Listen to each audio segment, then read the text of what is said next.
मुर्दाबाद मुर्दाबाद मुर्दाबाद। किसका डर और किसका खौफ है? मुर्दाबाद मुर्दाबाद। चोली उठा के दुआ करती है, इस शख्सियत का वक्त भी आएगा, और जब ये वक्त आएगा।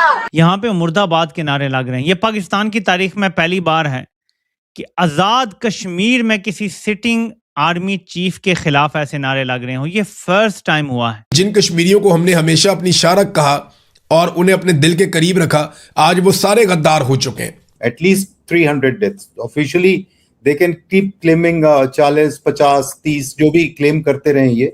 इसको अक्सर बयान करता हूं कि ये पाकिस्तान के लिए ऑटो इम्यून डिजीज बन गया है, जो खुदकार मुदाफियती निज़ाम पे ही हमलावर हो जाती है। यानी जिसने हमारी हिफाजत करनी है वही हमें तबाह करने पर तुला हुआ है। कि एक लड़की को मार दिया गया, गर्ल वाज शॉट, उसकी बॉडी को आर्मर्ड व्हीकल के फ्रंट में लगा के और पूरे स्ट्रीट में उसको घुमाया गया। तुम क्या हुआ समुनीर? तुम क्या हुआ समुनीर? इतने ज्यादा लोगों की बददुआएं लेके तुम्हें रात को नींद कैसे आती है? हमारे बेवकूफ लोग और बाज जो ताकतवर है वो डफर्स, जिनको डॉक्टर आसमा जहांगीर साहब डफर्स कहती थी ना, मैं उनकी बात कर रहा हूँ। अब वो ये रिक्वेस्ट करना शुरू कर दिए हैं कि इंडियन आर्मी हमें बचाए, इंडिया हमें बचाए। ये जंग हार चुके हैं आम आदमी। नमस्कार दोस्तों, स्वागत है आपका नए वीडियो में। दोस्तों, पाकिस्तान ऑक्यूपाइड कश्मीर में आसिम मुनीर जिस तरह से नरसंहार कर रहा है वो हम सब देख ही रहे हैं और पूरी दुनिया भी देख रही है। आसिम मुनीर ने लगभग 300 लोगों को मौत के घाट उतार दिया है और अब स्थिति ये आ गई है दोस्तों कि वहाँ की पीओके की जनता आसिम मुनीर के खिलाफ मुर्दाबाद के नारे तक लगा रही है। स्थिति ये भी आ गई है कि वहाँ के अब औरतें, महिलाएं, बच्चे बंदूक उठाने पर तैयार हो गए हैं और इंडियन आर्मी से इसके लिए मदद भी मांग रहे हैं। दोस्तों, भारत को भी ये सही समय है कि भारत को इस चीज़ को विश्व के सामने रखना चाहिए। जैसे ये 75 साल से हमारे कश्मीर पे अपना अधिकार जमाते हैं, वहाँ की बातें करते हैं, तो भारत को भी अब ये करना चाहिए और इनकी बतानी चाहिए कि ये क्या कर रहे हैं वहाँ पे। तो दोस्तों, इसी टॉपिक पे हमारा वीडियो है। वीडियो पसंद आता है तो वीडियो को लाइक करके चैनल को सब्सक्राइब करिएगा, पेज को फॉलो करिएगा। आज भी बर्बरियत रोकने का नाम नहीं ले रहे इस मुल्क को बर्बाद करने की कोशिश करने वाले। जो शख्स बर्बाद कर रहा है, इसके हवाले से गुज़श्ता 48 घंटों में जो नारे लगे मैं आपको सुनवाता हूं। मुर्दाबाद मुर्दाबाद मुर्दाबाद। किसका डर और किसका खौफ है? मुर्दाबाद मुर्दाबाद। आसिम मुनीर मुर्दाबाद के नारे लगते रहे हैं और ये गुज़श्ता 48 घंटों की बात समझ आ रही है। लेकिन अगर ये 1 महीना पहले भी लगे हैं, ये 1 साल पहले भी लगे होते।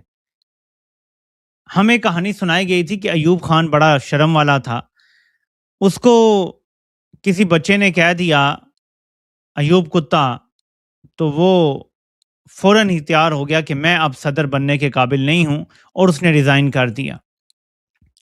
यहाँ पे मुर्दाबाद के नारे लग रहे हैं। ये पाकिस्तान की तारीख में पहली बार है कि आज़ाद कश्मीर में किसी सिटिंग आर्मी चीफ के खिलाफ ऐसे नारे लग रहे हो। ये फर्स्ट टाइम हुआ है।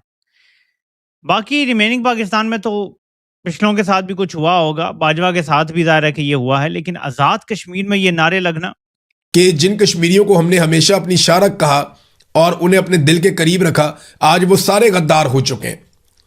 माजी में ना इन्होंने, अब मैं क्या बार बार आपको बताऊं, इन्होंने सबको ही गद्दार करार दिया है। सबसे पहले कायदे आज़म को लापता करके पहुंचा दिया ज़ियारत में, ना कायदे आज़म से पहले ना कायदे आज़म के बाद। आज तक किसी को भी डॉक्टर ने ज़ियारत में नहीं भेजा, अकेला कायदे आज़म है जिसको ज़ियारत में भेजा था। टीबी होगी, इनका इलाज वहाँ पे होगा। भाई उनको इतनी हाइट पे आपने भिजवा दिया जहाँ पे वैसे ही सांस लेने में दुश्वारी होती है। तो ये एक्चुअली कायदे आज़म की अबडक्शन हुई थी, उन्हें जबरी तौर पर लापता किया गया था। ये दावा किया जावेद हाशमी साहब ने और उन्होंने बड़ी अच्छे दलाइल भी दिए अपने दावे के हक में। फातिमा जिन्ना भी गद्दार, लियाकत अली खान भी गद्दार, जुल्फ़िकार अली भुट्टो भी गद्दार, शेख मुजीब भी गद्दार, फिर उसके बाद जनाब जितने सियासतदान आए, बेनज़ीर भी गद्दार, नवाज शरीफ भी गद्दार, इमरान खान भी गद्दार और अब्दुल गफ़ार भी गद्दार, फिर जो आपका ANP है ये भी गद्दार है, MQM भी गद्दार है। कोई पाकिस्तान में मुहिब वतन है कोई एक? मुझे कोई सहाफ़ी भी गद्दार है, जज भी गद्दार है, वकील भी गद्दार है। कोई एक मुझे पाकिस्तानी फ़ौज के अलावा कोई आप मुझे एक इदारा या कोई एक पॉलिटिकल पार्टी या कोई एक ऐसा मुआशरे का हिस्सा दिखा दें जिसके ऊपर गद्दारी का फतवा ना लगाया गया हो। बाकी सारे ही गद्दार हैं। बस पाकिस्तान के जो मिलिट्री जनरल्स हैं जो रिटायरमेंट के बाद फौरी तौर पे बैरून मुल्क अपने कारोबार सेट करते हैं, सिर्फ वो गद्दार नहीं है। वो मिलिट्री जनरल जिनके बच्चे बैरून मुल्क पढ़ते हैं और बहुत ज़्यादा पैसा वहाँ पे वो खर्च करते हैं अपने बच्चों को पढ़ाने के लिए, जो उनकी तनख्वाहों से बहुत दूर की और ऊपर की बात है, लेकिन इसके बावजूद वो गद्दार नहीं है। जजीरे खरीदने वाले भी गद्दार नहीं है। बहुत बड़ी बड़ी फूड चेन्स बनाने वाले भी गद्दार नहीं है। रिटायरमेंट के बाद बड़े अहम ओहदे ले लेने वाले भी गद्दार नहीं। गद्दार सिर्फ हम लोग ही हैं। ब्यूरोक्रेट गद्दार होगा, पुलिस वाला गद्दार होगा, ये बेचारा महकमा माल वाला गद्दार होगा, कोई सियासतदान गद्दार होगा, कोई सहाफ़ी गद्दार होगा, कोई मौलवी गद्दार होगा, कोई बेचारा दीनी शख्स है वो गद्दार होगा, पठान गद्दार होगा, मुहाजिर गद्दार होगा, पंजाबी गद्दार, सब गद्दार हो सकते हैं, लेकिन कोई जर्नैल कभी गद्दार नहीं हो सकता। नौबत यहां तक आ जाए कि एक माँ को, एक बहन को सामने आके बोलना पड़े कि हमारे ही खानदान के 20 लोग शहीद कर दिए गए हैं, बॉडीज तक नहीं दे रहे, और कौन दहशतगर्द है, तो आपको समझ आना चाहिए कि फिर जो मुर्दाबाद के नारे लग रहे हैं वो दुरुस्ती लग रहे होंगे। ये जरा सुने, बल्कि ये देखें आप। सारियां खवातीन ना मुहातलियां तुसा सारे कराची निकले हो, अपने भरावां दी आवाज बनते हो, एक अपने कश्मीरी जड़ा सन अल्लाह। मैं ज्यादा नहीं दिखा सकता, इसमें म्यूजिक ऐड हुआ है, कॉपीराइट लग जाएगा, लेकिन माएं बहनें बेटियां निकल आई हैं अपने भाइयों के साथ, और ये लोग अब घरों को जाने वाले नहीं हैं, ये अपने हकूक लेकर जाएंगे।